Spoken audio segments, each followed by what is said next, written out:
Pero sa lahat ng mga titulo ng mga Kapampangan, ito ang pinakasikat. Sila ang culinary capital of the Philippines. Kaya hindi kataka-taka na bawat bayan ng Pampanga may kanya-kanyang Christmas specialty. Sa bayan ng Mexico, ang bida Pastel de Lengua. Kwento ng pinakatanyag na food historian ng Pampanga na si Atching Lilian, tuwing Pasko lang daw ito matitikman dahil napakabusisi ng paggawa. Matapos pakuluan ng hindi bababa ng 3 oras ang dila ng baka, hiniwa-hiwa ito. Lalagyan po natin ng laurel, pinukpok na bawang, konting asin, konting sibuyas. Tsaka po natin siya haluin. Naggisa ng sibuyas, patatas, carrots at inihalo ang pinalambot at hiniwang dila. Silalagay ko na itong ating mushroom. At ang sabaw ng pinagkuluan ng dila. Nilagyan din ng green peas. At dahil mabusising niluto, dapat maganda rin ang presentasyon. Ang panahon ang nag-iiba. Kasi nung panahon ng ating mga ninuno, walang gaanong trabaho yung mga tao. Kung nagluluto lang. Pero ngayon alam mo na, parang bilisan, no? Ang mga kababaihan, they stay at home. Lahat ng oras nila nasa kusina, lahat na ng panahon nila sa mga pamilya. Kaya nakakagawa sila ng matatagal at mga special na pagkain. Pero hindi pa dito nagtatapos ang lahat. Ipinasok pa ang nilutong dila sa oven. Ito, luto na ang ating pastel de lengua, ang ginagawa ng mga Kapampangan tuwing Pasko.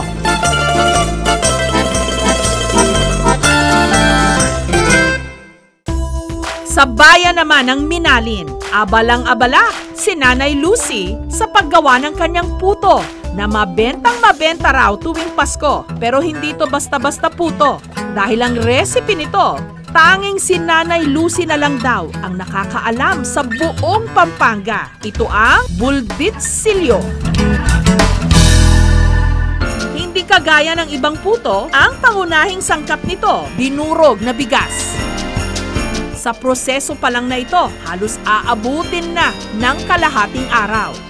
Inimbultit silyo ngayon may nibatan niya king abyas binayo hanggang sa ito'y maging mapino. Tapos hanggang magpino ya, tangkapan mi asukal at saka niyog.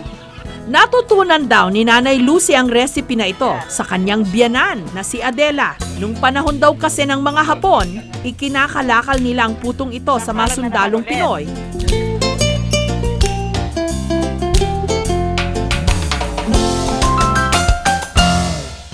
Nakambulbit siyo, kuya! Wala na meron!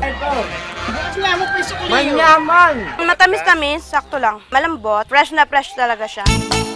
Sa mga mahilig naman sa seafood, merong single Kapampangang sugpo with ensaladang prutas. Ang ginawa ko is inopen ko sila para mag-penetrate yung lasa sa loob. Ang sugpo ng mga Kapampangan, malalaki at sariwa dahil sagana rito ang guagua. Konting paminta, of course, kailangan ng lemon or calamansi. Kung na-marinate ko na to, ang gagawin natin is iluluto na natin sila. Maglagay lang tayo ng konting mantika.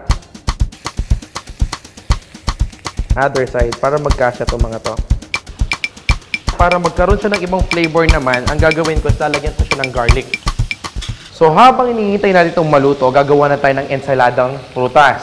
So meron ako ditong papaya, manggang hilaw, meron din akong available na apple, melon, meron akong pineapple, meron akong watermelon. I-season muna natin yung ating prutas.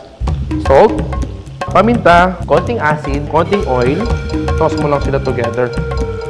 So para siyang fruit salad.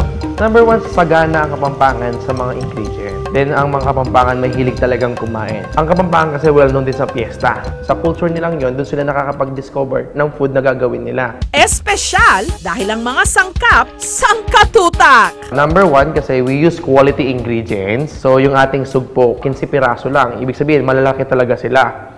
So, pag ganitong season, nagkakaubusan. Perfect daw ito sa blue rice, kanin na kinulayan lang ng bulaklak na ternate. Arapin kang Kapampangan, nung bisa kang mangan manyaman, dapat biyasa kang maglutong manyaman. at balo mo nung naning manyaman. Ang Kapampangan, sa amoy lang, sa tingin lang, alam niya kung masarap o hindi ang pagkain. Yan ay tradisyong aming kinagisnan sa aming mga magulang. Dahil sa bahay pa lang ay natututunan mo na kung ano yung masarap at kung anong hindi. Kitang-kita sa kanilang mga higanteng parol at sa masasarap nilang pagkain na ang mga Kapampangan, bongga at magarbo.